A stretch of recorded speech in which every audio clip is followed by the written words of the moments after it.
Good morning. Welcome to the First Unitarian Society. My name is Kelly Asprooth-Jackson, and I am one of the ministers here. And my pronouns are he, him, and his. Today I am joined by the worship team of Linda Warren, Drew Collins, and Daniel Carnes, and by our membership and adult programming director, Janet Swanson, as well as Ann Schaefer from our board of trustees, and those volunteering as greeters, ushers, hospitality providers, sound tech, and lay ministers. At First Unitarian Society, we question boldly, listen humbly, grow spiritually, act courageously, and love unapologetically. If you are visiting us today, welcome. We are so glad to have you with us this morning. If you would like more information about First Unitarian Society, please stop by the welcome table located in the Commons, just through those doors. And we hope that you will be able to stay and join us for coffee hour immediately after the service, also in the Commons. In the Commons today, there will be a listening session being held by members of our Healthy Congregation team. If you have something you'd like to talk with them about, they hope you'll grab some coffee and stop by their table. Again, everything's happening in the Commons. As you may or may not know, the beginnings of the practice of Mother's Day in the United States originate as a call for an end to war. And one of the manifestations of that here at First Unitarian Society is our fairly long-standing tradition of erecting peace poles on the lawn over there and decorating them on Mother's Day weekend. So those poles are going up next weekend, and the coordinator of all of that, Roz Woodward, would love to talk with you about that practice and possibly have you sign up to take responsibility for decorating one of those poles. She'll be in, where else? The Commons, after the service, if you'd like to talk with her and learn more. It'll determine how many of the poles we actually put in the ground, so please do talk with her if you're interested. For those connecting with us virtually today, we are very glad to have you with us as well. We hope that you will keep watching after the service ends in order to review the announcement slides and get to know things that are happening here at First Unitarian Society. And now I invite you to join me in a moment of silence as we center ourselves and bring ourselves fully into this time, joining together once again in community.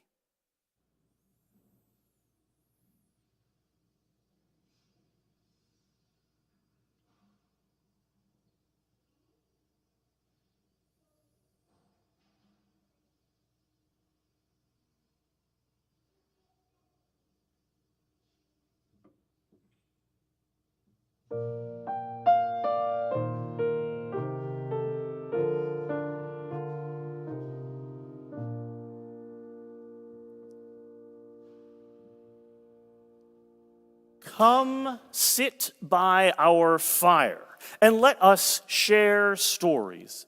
Let me hear your tales of far-off lands, wanderer, and I will tell you of my travels. Share your experience of the holy with me, worshiper, and I will tell you that which I find divine. Come and stay, lover of leaving. For ours is no caravan of despair, but of hope. We would hear your stories of grief and sorrow as readily as those of joy and laughter. For there is a time and a place and a hearing for all of the stories of this world. Stories are the breath and the word and the spirit of life, that power that we name love. Come, for our fire is warm and we have seats for all. Come again and yet again. Come speak to me of what fills your heart, what engages your mind, what resides in your soul. Come, let us worship together. And now I invite you to rise in all the ways that we do and join me in the words of aspiration for the kindling of our chalice flame. We light this chalice in memory of the courage of those who have struggled for freedom, the persistence of those who've struggled for justice, and the love of those who've built beloved communities to carry on the light of hope. Now I invite you to reach out to those around you with signs of love and peace.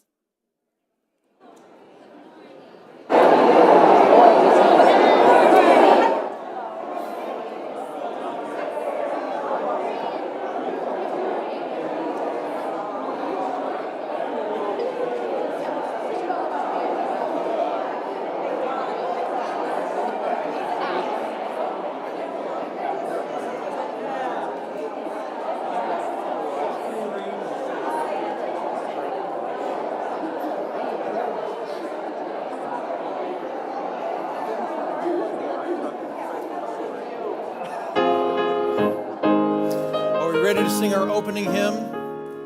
We're going to sing this call and response style. So I will sing Guide My Feet, and you'll sing While I Run This Race in response. We'll do that every verse. Here we go.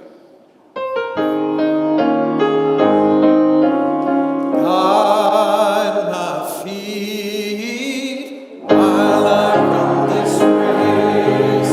Guide my feet while I run this race. Guide my feet while I run this race. For I don't want to run this race in vain. Hold my hand while I run this race. Hold my hand while I run this race. Hold my hand while I run this race. For I don't want to run this race in vain. Stand by me while I run this race. Stand by me while I run this race. Stand by me while I run this race. For I don't want to run this race in vain. Search my heart while I run this race. Search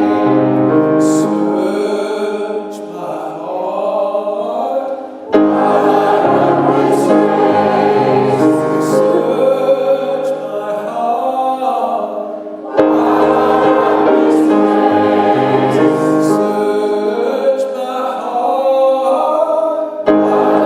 run this race. Search my heart while I run this race. For I don't want to run this race in vain. Race in vain. Now you'll have to join the choir. As part of all of our services this weekend, we are welcoming those who have officially joined First Unitarian Society in the past year. This worshiping community has a long and distinguished history, and we are proud that these people have chosen to join their spiritual journeys with ours. Becoming a member of this congregation is, on the one hand, a fairly straightforward proposition. One generally attends a new UU course, signifies their intent to join, is familiar with our Unitarian Universalist principles and our bond of union, which, changed only slightly from its original phrasing, reads, "We whose names are hereunto inscribed, desiring a religious organization in the spirit of Jesus of Nazareth, which shall make integrity of life its first aim and leave thought free, associate ourselves together as the First Unitarian Society of Madison, and accept to its membership those of whatever theological opinion who wish to unite with us in the promotion of truth, righteousness, reverence, and charity among all." So once familiar and in general sympathy with these, a prospective member then enters their name in the membership book. That's all there is to it, so sometimes Kelly Crocker and I are asked, why would someone want to do this? Well, we joined this congregation in the first place because we believe that the promotion of liberal religious values will make a difference in the world. That a strong Unitarian Universalist movement will help make our community and our planet a more peaceful and compassionate place. We make this commitment because we do believe in the transformative power of our communities and of our faith tradition. We join because we want to be a part of a community that causes us to examine and re-examine ourselves, our families, our world on an ethical and moral level, and also walk with us on our own personal spiritual journeys. We join because we hunger to be in relationship with others who see religion as an open-ended, ongoing quest for deeper meaning and more honest and authentic religious connection. This is not a casual commitment that we ask people to make, and that is why we take the time today to recognize and to celebrate those who have made this commitment. Our hope is that the experience of membership here will be an experience of abundance and joy in many ways for you and your spiritual journey. Again, welcome to the membership. Welcome to the membership of the First Unitarian Society. And now I'm going to call up Janet Swanson to tell us who we are celebrating in this moment.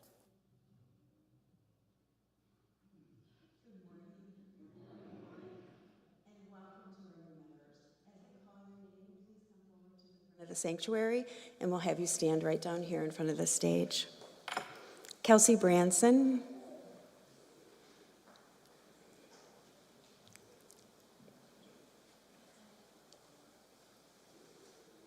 Kaylee Baker, and Tim Baker, and children.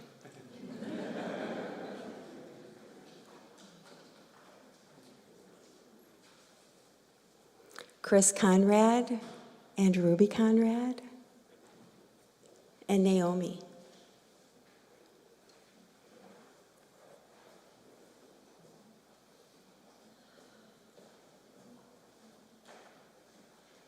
Elizabeth Hetrick and Nate Hetrick.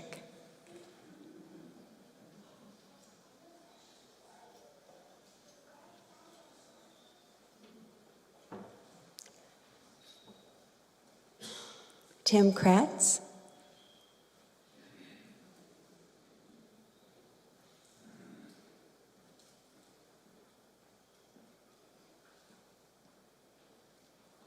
Deborah Troy.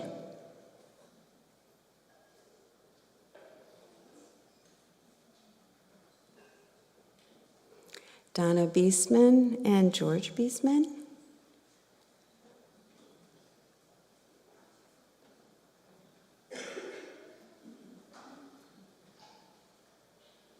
Logan Walsh.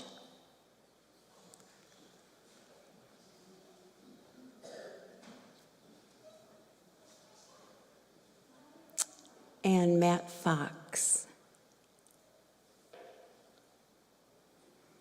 I'll invite Ann Shaver from our Board of Trustees to come up.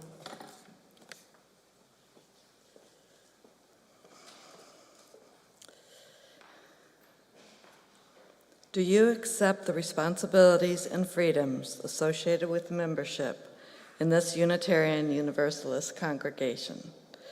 Do you promise to support this religious community with your words, your time, and your substance?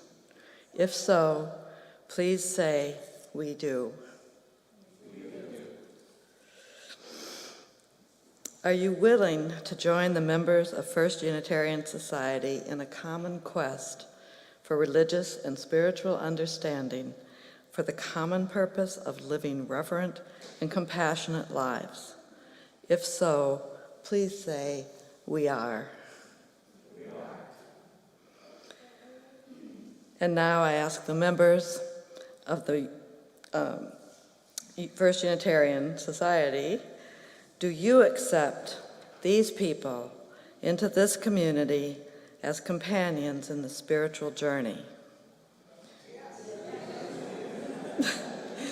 Do you pledge to rejoice with them in times of happiness, to grieve with them in times of sorrow, and to share with them all the blessings of our free faith?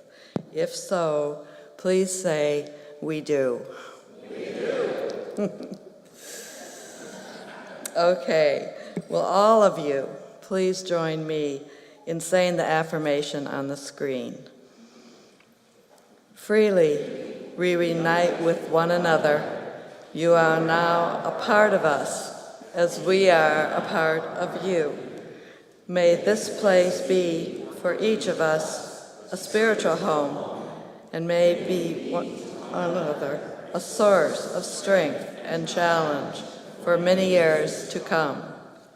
Together, let's work to fulfill the promise of our faith, to make peace, to serve justice, and to search for what is true and right in life.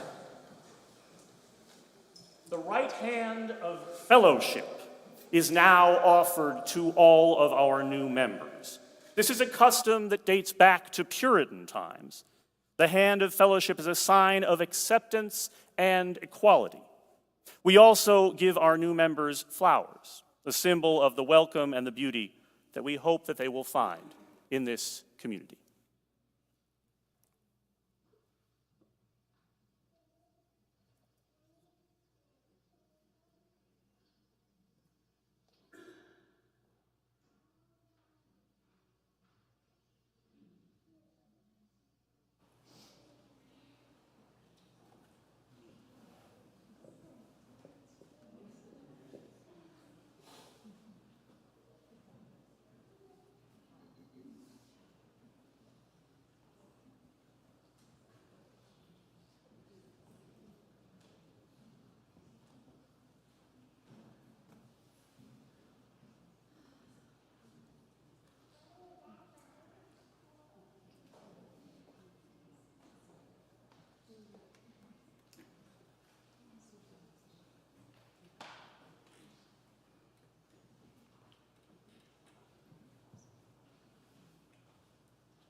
takes many moments, all strung together, to make a journey.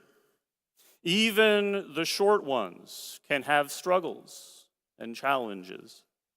Times when we speed on forward, and times when we dawdle after.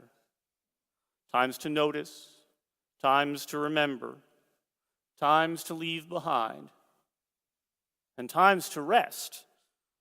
Now, those can be quite lovely, but in a busy world, we don't always take the opportunity to quiet our bodies and our thoughts all at once, even when we really need to.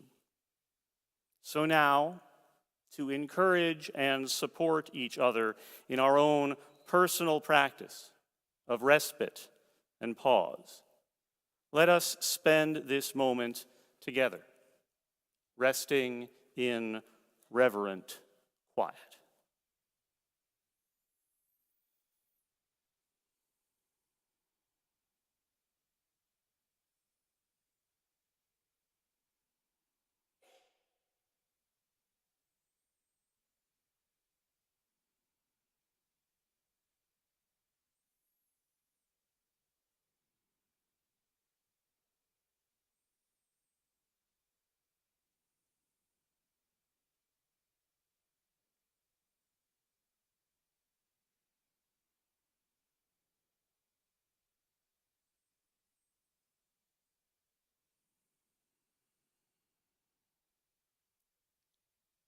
Amen.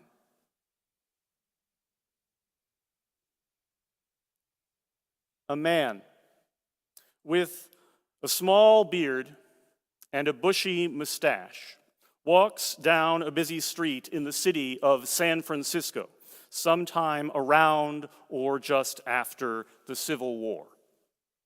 He wears a blue and gold military uniform, complete with epaulettes, those little fringy things on the shoulders.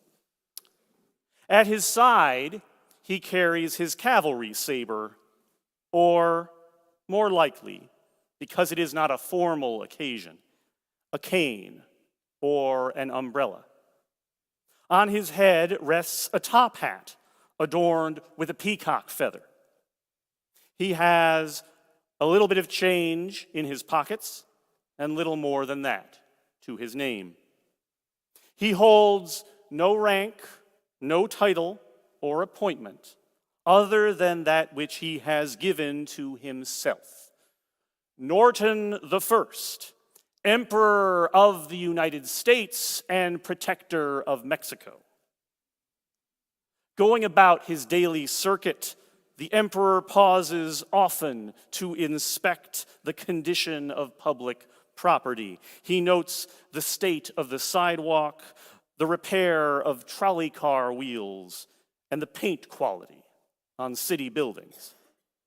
The man approaches a police officer who immediately stands at attention and salutes. Norton looks over the policeman's jacket, hat, and shoes, pronounces them to be in satisfactory order. As the traffic flows by the shop windows outside of a store, he finds a place to stand and begins to hold forth with one of his impromptu philosophical discourses. Joshua Abraham Norton is one of the great characters in the lore of the city of San Francisco. In the late 1860s and 70s, he became one of the city's most notable residents. Besides his distinctive dress and imperial bearing, he issued a series of public decrees, dutifully published by the local newspapers. In these, he commanded that in the interest of reducing conflict and strife, the United States Congress be dissolved and all political parties be disbanded. He ordered that a bridge be built across San Francisco Bay 60 years before it was done. He forbade any war or conflict over religious or sectarian disagreement and declared that anyone who, after due and proper warning, shall be heard to utter the abominable word Frisco, which has no linguistic or other warrant, shall be deemed guilty of a high misdemeanor, and shall pay into the imperial treasury as penalty the sum of $25. He hinted at a courtship with Great Britain's Queen Victoria, and he also issued his own money. The people of San Francisco, and in particular the business owners and officials, not only accepted this behavior, they embraced it. Though he begged on the street to afford a single room in a boarding house, Emperor Norton routinely ate at fine restaurants. For such eateries, being able to display his imperial seal of approval was a coveted sign of stature and a known attractor of customers. Theater productions would reserve balcony seats in the hopes that the emperor would grace their opening performances with his presence. When a police officer arrested Norton under the charge of lunacy, the city's newspapers leapt to his aid. One wrote that the kindly monarch of Montgomery Street is less a lunatic than those who have engineered these trumped-up charges. As they will learn, His Majesty's loyal subjects are fully apprised of this outrage. Another declared, the Emperor Norton has never shed blood.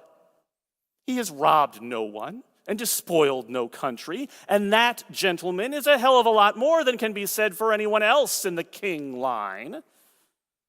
Norton was released with apologies from the police commissioner and magnanimously granted an imperial pardon to the officer who had arrested him. So what are we to make of this odd historical figure? It might be tempting to declare Joshua Norton delusional or otherwise possessed of some serious mental health challenges. Tempting, perhaps, but let us keep in mind he was never officially diagnosed by any mental health professional. Still, we might decide that the people and leaders of San Francisco were humoring someone they should have instead helped, and quite possibly having a joke at his expense. But that would ignore the fact that Joshua Norton lived life on terms of his own choosing and never requested much help beyond the ample generosity that he did receive.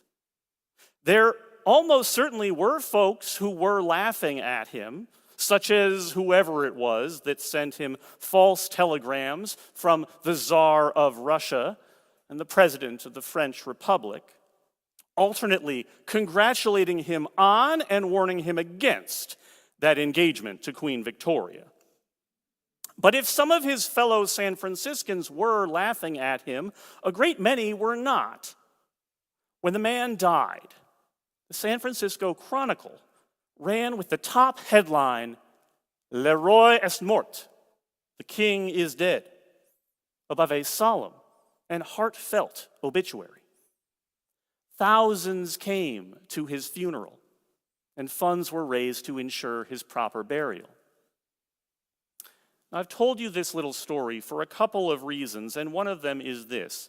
Joshua Norton was a poor person arrested for lunacy, that was the official charge, in the mid-1800s in America, and that worked out for him about as well as it conceivably could have. For virtually everyone else in his situation, the story was far more sad. I'll tell you another little story now to illustrate. A woman with dark hair set up in a braid enters a dark, squalid jail in Cambridge, Massachusetts in 1841. She is entering the women's section as a visitor, not a prisoner. Immediately, she is struck by the smell, the raw odor of human beings confined without sanitation or care. But for the crush of people themselves, the place is nearly empty. Even the most basic furniture is lacking, and the inmates sleep on the floor. That floor is particularly cold because the jail is unheated, no matter the season. In this place, she encounters women who have been sentenced here for prostitution and intoxication, some for theft, a handful for violent crimes. Mixed in amongst these folks are also women suffering from mental illness or who have serious cognitive disabilities. There is no attempt at treatment or hope of recovery. Everyone here has been caged and essentially forgotten.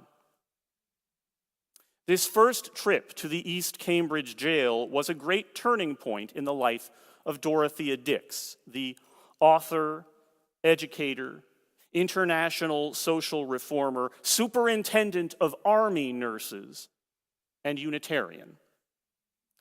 Dorothea came to the prison to teach a Sunday school for the women there, and this she did.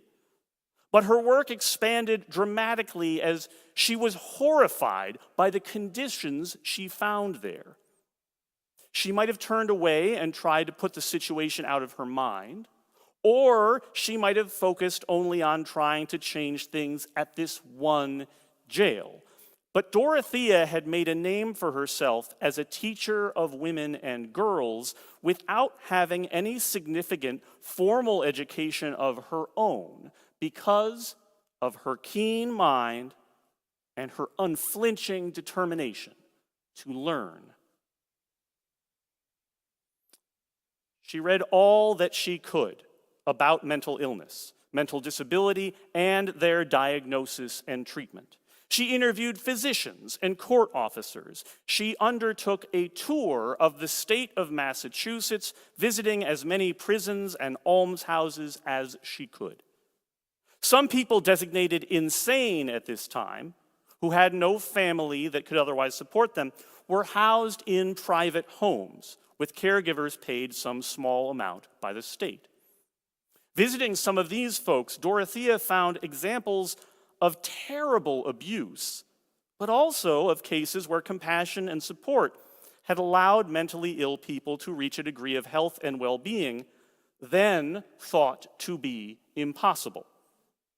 She wrote that some may say that these things cannot be remedied. These furious maniacs, again, word of the time, are not to be raised from these base conditions.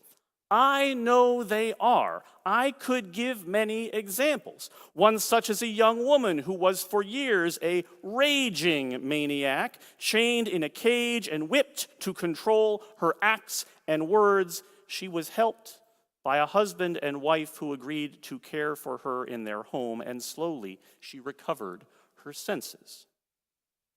Dorothea's report to the Massachusetts legislature and her dogged campaign led to considerable reforms and the expansion of the Worcester State Hospital. She continued her work nationally and eventually internationally, lobbying for the rights and needs of the poor, the imprisoned, and the mentally ill. She confronted a system in which human beings were being discarded, warehoused in a way that couldn't meet even the most minimal threshold of humanity. While she sought to separate those who were imprisoned as punishment from those whose medical needs required institutional care, Dorothea advocated on behalf of both groups. She sought to meet basic needs with clean, safe, healthy living spaces and humane treatment. And she also lobbied for access to culture, learning, and means of expressing and contributing. The prison library, as an idea and as a literal thing that exists, is one of her legacies. She went from her Massachusetts campaign on to New York, Pennsylvania, Illinois, North Carolina, eventually having an impact all across the country. In 1854, she championed legislation that would have set aside 5 million acres of federal land to be used in the care of the mentally ill and disabled. The bill passed both houses of Congress but was vetoed by the president. Not beaten by that disappointment, she went on to travel through Europe, doing basically the same thing that she had done in the US, visiting prisons, reporting on the conditions there, and agitating for their improvement. Dorothea did all of this at a time when it was rare and often scandalous for a woman to simply travel alone, never mind to the places that she was traveling to. For a woman of no small social standing, a notable member of one of the most prominent churches in Boston, there was risk and likely cost in what she was doing. There was a powerful social stigma around both criminals and maniacs, to use the common terms of the day. Like any sort of shame or public judgment, that stigma was highly contagious and difficult to remove. By literally associating with the lives and needs of people who had been convicted of a crime, Dorothea risked being treated like a criminal, which, then as now, was an isolating, debilitating fate. By visiting and working on behalf of people considered crazy, Dorothea risked being called crazy herself. A little less than 2,000 years ago, so the story goes, a religious thinker began his preaching career somewhere in the Galilean countryside. In itself, that was not unusual. There were a lot of charismatic preachers operating in Roman-occupied Judea. But there is much that his story has to say about the risks of association. Again and again in the stories of the Gospels, the teacher Jesus takes a place among those on the margins of his world. He walks with the poor. He visits those afflicted by demons, which was the way in which his society understood mental illness. He meets with lepers, people whose physical illness supposedly makes them spiritually unclean. He accepts sex workers into his company and seems unafraid of being associated with criminals. At the same time, he shows a willingness to meet with those reviled for their high rather than low positions. In the Gospel of Mark, he calls upon a tax collector and shares a meal with him and other collaborators with the Roman authorities. In a time and place of subsistence agriculture, under military occupation, tax collectors are some of the most hated people in society, but Jesus refuses to shun them. Even when the man himself seems to think that someone is too different, too outside the bounds of his community for his help and counsel, it is he who is contradicted. The story told by Matthew goes like this. Jesus was traveling in the countryside, essentially operating a free clinic. His name by now synonymous with healing miracles. A woman begs him to rid her daughter of a demon, to cure her of some mental affliction, probably. Jesus' response is incredibly cold towards a mother pleading for her child's sanity. It is not fitting, he says, to take the bread of the children and throw it to the dogs. You see, that woman is a Greek-speaking pagan from Syria. She isn't part of Jesus' nation, religion, or culture. And so he has just called her a dog.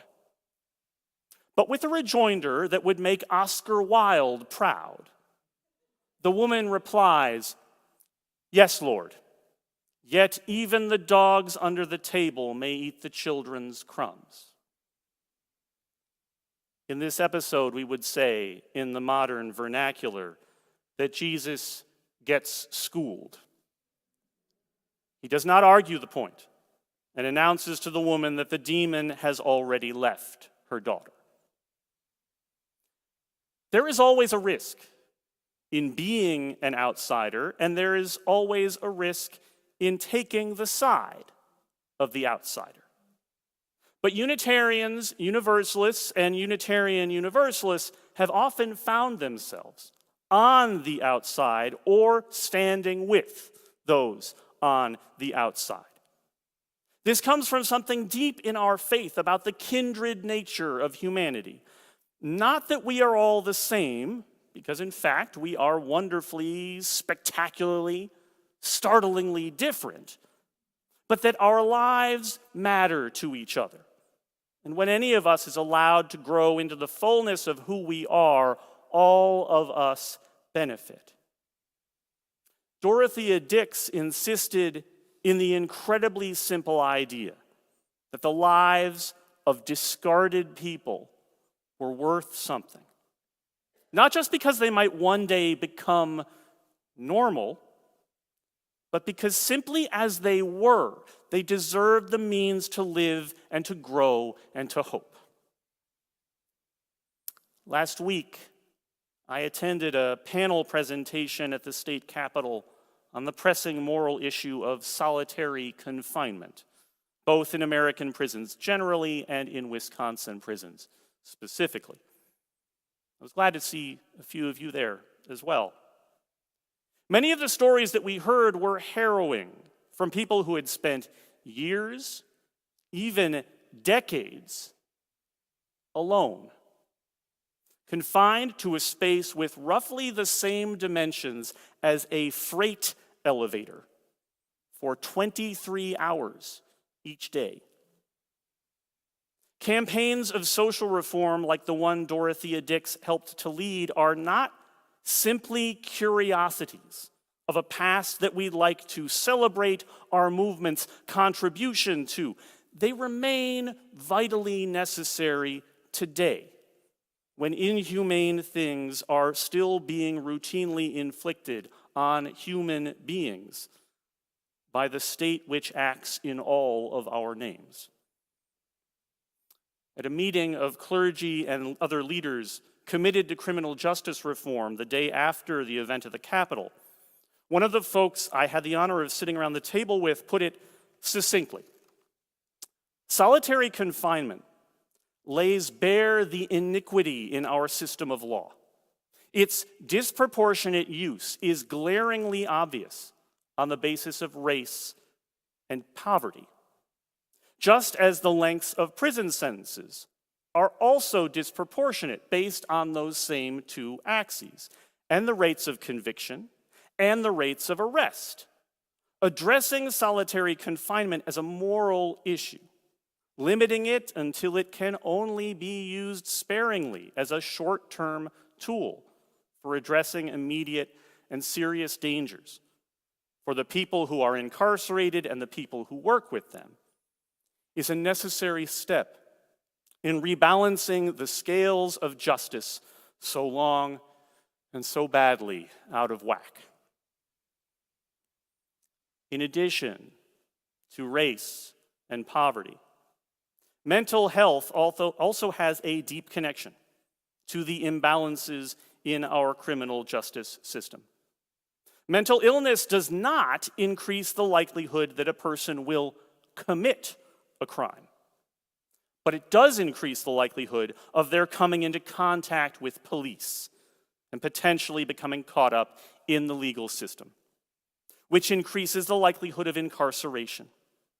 Incarceration can exacerbate the symptoms and struggles of mental illness in any number of ways, as access to medicine and therapeutic care is often disrupted.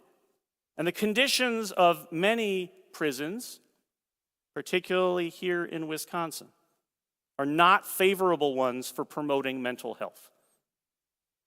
And after release, the trauma of prison, and especially of solitary confinement, can leave a lasting impact, proving detrimental to the mental health of a person who, even by the punitive logic of our system, is supposed to be free. The work that our spiritual ancestor Dorothea Dix took up is still ours to continue in this generation. I will close with a final episode from the stories of Emperor Norton, in the hope that it might offer a bit of inspiration for the sorts of hard work the state of our world demands. In his day, as now, there was tremendous acrimony and spectacular racism surrounding the issue of immigration. One group labeled undesirable at that time were those people coming from China. Anti-Chinese protests by white San Franciscans were common and sometimes violent.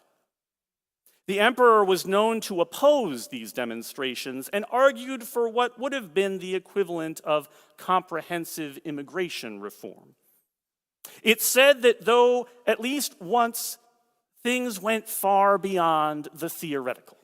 An angry mob was menacing a group of ethnic Chinese on the street when Norton caught sight of them. He stood between the mob and their would-be victims and very loudly recited the Lord's Prayer.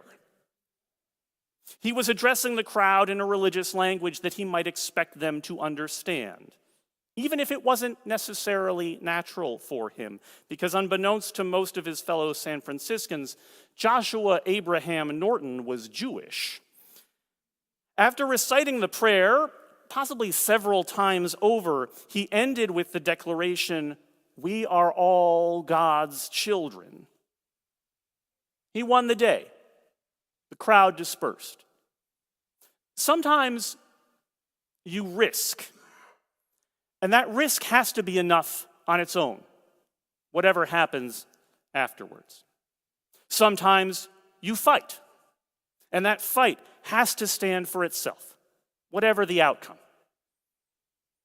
But sometimes, even if they call you crazy, even if they're right, you win.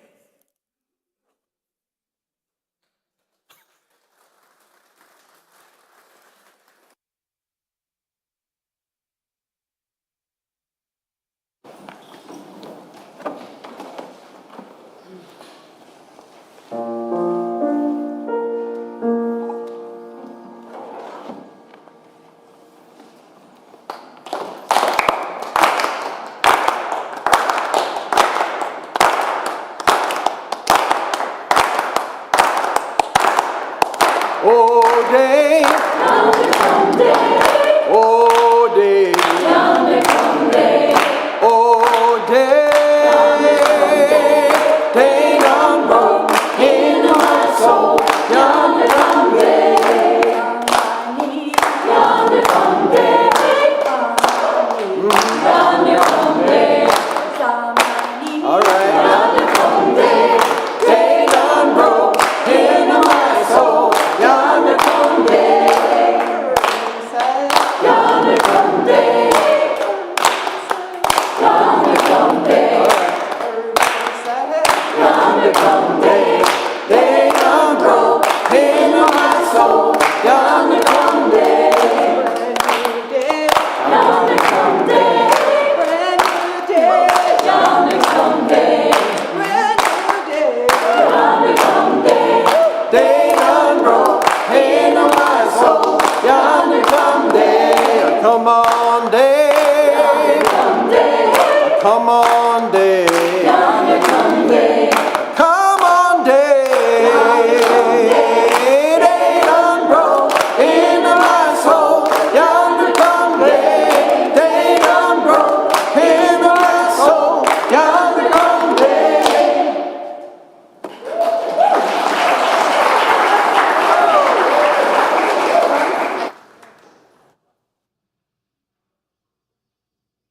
For that. I invite you now into this time of giving and receiving, where we give freely and generously to this offering which sustains and strengthens our community here, and also our outreach offering recipient, whom this week is 350 Wisconsin. Formerly 350 Madison, 350 Wisconsin mobilizes grassroots power to change hearts and minds, laws and policies, and humanity's massive systems to make transformational progress toward environmental justice and solving the climate crisis. There are multiple ways to share your gifts this morning. Baskets are now being passed here in the auditorium for cash or checks, and you will see on the screen that you can donate directly from our website, fusmadison.org, and find the text to give information there as well. We thank you for your generosity and your faith in this life we create together.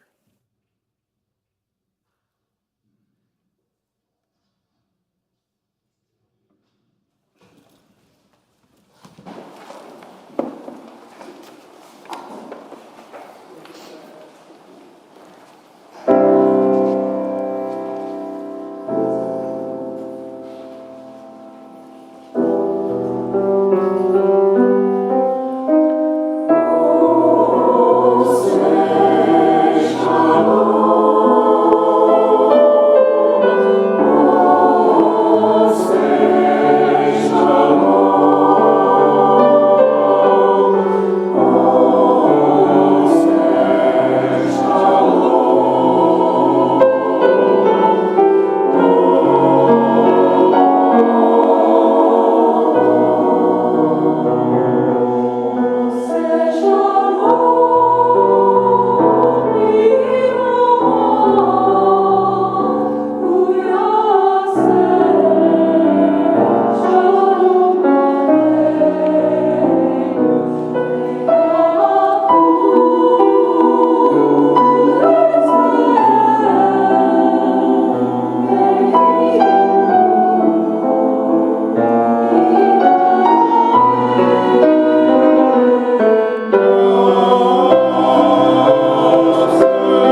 Each week we gather, carrying in our hearts the joys and losses of our days. We hold our own pain and celebration together with those of the ones we love. We share these here, knowing they are held gently in care and in support and in love.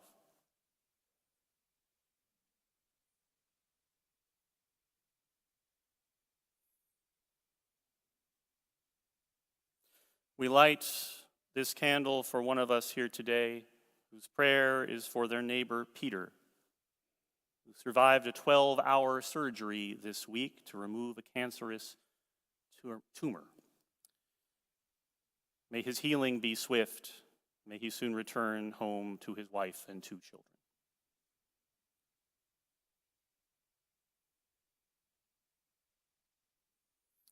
We light a candle to mark the anniversary of the Kent State Massacre and the killings of Allison Krauss, Jeffrey Glenn Miller, Sandra Lee Scheuer, and William Knox Schrader, 54 years ago, yesterday.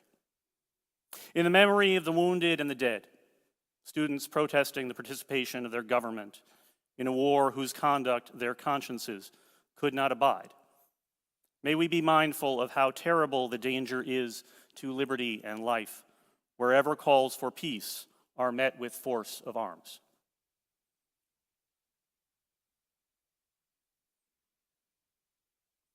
We light a candle for all those who feel isolated by grief, by chronic pain, by mental illness, and all others who are alone and lonely. To you we extend our compassionate hearts.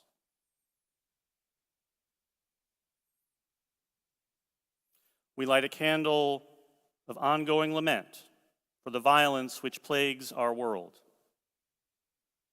Sorrowful, particularly this week, the violence at the middle school so close to where we all live. Fervently, we yearn for peace here at home and around the globe. And we light one final candle for all those joys and sorrows, hopes and dreams that remain unspoken in the silent sanctuaries of our hearts. And I invite you now to turn with me both inward and outward as we enter together into an attitude of meditation and of prayer with these words of blessing from Joan Javier Duval. In these times in which the ground feels shaky and our hands and feet unsteady, we turn to you, O source of strength, Spirit of compassion, for we do not know what the future holds. Truly, we can never know, and we need strength in these times of uncertainty. We need the strength and the fortitude to hold on, to see clearly, to reach out in love. May we find guidance within ourselves and beyond ourselves. May we be restless for truth when truth is cast aside. May we be seekers of peace as the drumbeats of war grow louder around us. May we hear and sound the alarm for our planet as fires rage and ravage. And in all this, may love rule our hearts.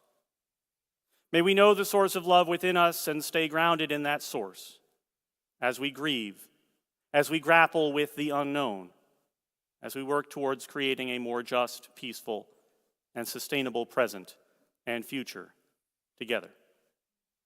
So may it be. Amen.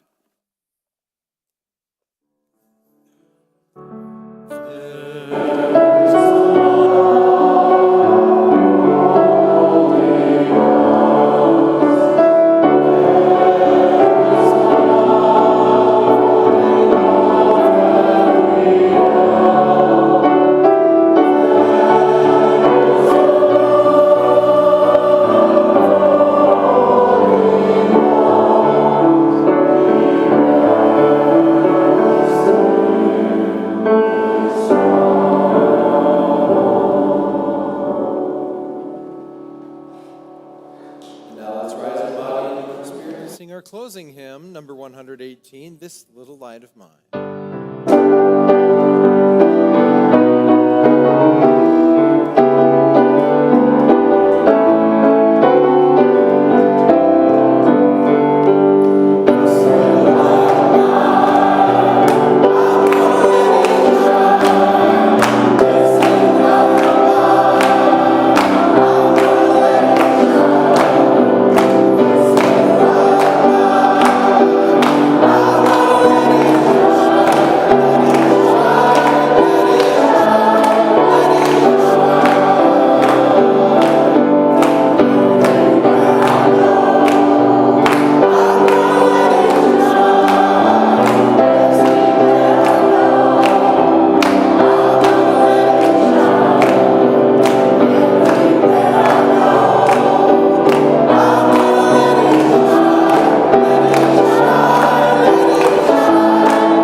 go forth to meet oppression with freeing justice, hatred with healing love, and despair with unfailing faith.